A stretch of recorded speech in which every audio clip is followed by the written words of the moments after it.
ಎಲ್ಲರಿಗೂ ನಮಸ್ಕಾರ. ಆಟೋ ಹಾಗೂ ಶಾಲಾ ಬಸ್ಗಳ ಚಾಲಕರುಗಳು ಮತ್ತು ಶಾಲಾ ಮಕ್ಕಳ ಪಾಲಕರುಗಳಲ್ಲಿ ಹಾಗೂ ವಿದ್ಯಾಸಂಸ್ಥೆಗಳ ಅವರಿಗೆ ಬೀದರ್ ಜಿಲ್ಲಾ ಪೊಲೀಸರಿಂದ ಈ ಒಂದು ಮನವಿಯನ್ನು ಮಾಡ್ತಾ ಇದ್ದೇನೆ. ಜೂನ್ ಮೊದಲನೇ ವಾರದಿಂದ ತಮಗೆಲ್ಲ ಗೊತ್ತಿರುವಂತೆ ಶಾಲೆಗಳು ಪುನರಾರಂಭ ಆಗ್ತಾ ಇದ್ದಾವೆ.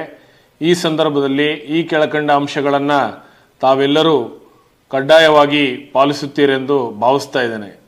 ಮೊದಲನೇದಾಗಿ, ಶಾಲೆಗೆ ಕರೆದೊಯ್ಯುವಂತಹ ಮಕ್ಕಳನ್ನು ಆಟೋ ಚಾಲಕರು ತಮ್ಮ ಡ್ರೈವರ್ ಸೀಟ್ನ ಪಕ್ಕದಲ್ಲಿ ಕೂರಿಸಬಾರ್ದು.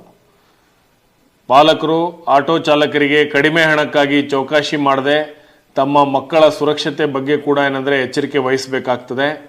ಆಟೋ ಚಾಲಕರು ಮಕ್ಕಳನ್ನು ಹಿಂದಿನ ಸೀಟ್ನಲ್ಲಿ ಮಾತ್ರ ಕೂಡಿಸಬೇಕು ಹಾಗೂ ಆಟೋಗಳಿಗೆ ಬಾಗಿಲುಗಳನ್ನು ಹೊಂದಿರಬೇಕಾಗ್ತದೆ.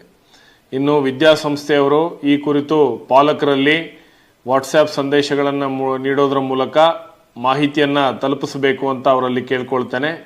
ಜೊತೆಗೆ ವಿದ್ಯಾಸಂಸ್ಥೆಗಳು ತಮ್ಮ ಒಂದು ಶಾಲಾ ಬಸ್ಗಳಲ್ಲಿ ಕಡ್ಡಾಯವಾಗಿ CCTV ಕ್ಯಾಮ್ರಾಗಳನ್ನು ಅಳವಡಿಸಲೇಬೇಕಾಗ್ತದೆ ಮತ್ತು ಇದಕ್ಕೆ ಸಂಬಂಧಪಟ್ಟಂತೆ ತಾವು ಅಂಡರ್ಟೇಕಿಂಗನ್ನು RTO ಅಧಿಕಾರಿಗಳಿಗೆ ಕಡ್ಡಾಯವಾಗಿ ಸಲ್ಲಿಸಬೇಕಾಗ್ತದೆ.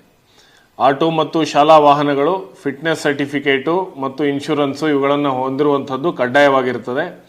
ಪಾಲಕರುಗಳು ಕಡ್ಡಾಯವಾಗಿ ತಮ್ಮ ಅಪ್ರಾಪ್ತ ವಯಸ್ಸಿನ ಮಕ್ಕಳಿಗೆ ಯಾವುದೇ ಕಾರಣಕ್ಕೂ ದ್ವಿಚಕ್ರ ವಾಹನಗಳಾಗಲಿ ಅಥವಾ 4 ಚಕ್ರದ ವಾಹನಗಳಾಗಲಿ ಚಲಾವಣೆ ಮಾಡಲಿಕ್ಕೆ ಬಿಡಬಾರ್ದು. ಮತ್ತು ಶಾಲಾ ಕಾಲೇಜುಗಳು ಪ್ರಾರಂಭಗೊಳ್ಳುತ್ತಿರುವುದರಿಂದ ಈ ವಿಷಯ ಕುರಿತು RTO ಅಧಿಕಾರಿಗಳೊಂದಿಗೆ ಶಾಲಾ ಕಾಲೇಜುಗಳ ಬಳಿ ಜೂನ್ 1ರಿಂದ ಈ ಬಗ್ಗೆ ವಿಶೇಷ ಕಾರ್ಯಾಚರಣೆ ನಡೆಸುತ್ತಿದ್ದು, ಸಂಚಾರಿ ನಿಯಮಗಳನ್ನು ಉಲ್ಲಂಘಿಸುವುದರ ಮೇಲೆ ಕಠಿಣ ಕ್ರಮ ಕೈಗೊಳ್ಳಲಾಗುವುದು. ಸಂಚಾರಿ ನಿಯಮಗಳನ್ನು ಎಲ್ಲರೂ ಕಡ್ಡಾಯವಾಗಿ ಪಾಲಿಸಿ ಮತ್ತು ಸುರಕ್ಷಿತವಾಗಿರಿ. ಬೀದರ್ ಸಂಚಾರ ಪೊಲೀಸ್ ಠಾಣೆ ವತಿಯಿಂದ ಸಾರ್ವಜನಿಕರ ಮಾಹಿತಿಗಾಗಿ